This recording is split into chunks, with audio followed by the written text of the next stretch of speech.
5ই আগস্টের পর থেকে 47 মুক্তিযুদ্ধ আর 24 হলো মুক্তিযুদ্ধ, আর 71-এ নাকি ভাইয়ে ভাইয়ে গন্ডগোল। এই গন্ডগোলটা নাকি পাশের একটা দেশ চক্রান্ত করে সৃষ্টি করছিল, ওইটা কোনো যুদ্ধ না। 3 দিন যখন বলছে, 4র্থ দিন এই বিবেকের তাড়নায় আমি একটা রাজনৈতিক দল করি, আপনারা বোধহয় অনেকেই জানেন। আমি মনে করেছি রাজনীতি করি আর না করি, জীবনে বাঁচি বা মরি, নিঃশ্বাস থাকুক আর চলে যাক, যদি এই সব দুর্বৃত্তদের কথার যদি প্রতিবাদ না করি, বিবেক আমাকে দংশন করবে।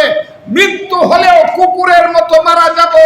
কাজে আমি বাম হাত তুলে বলেছিলাম, এই রাজাকারের বাচ্চারা, এই আলবদরের বাচ্চারা, এখনো কিন্তু মুক্তিযুদ্ধ জীবিত আছে।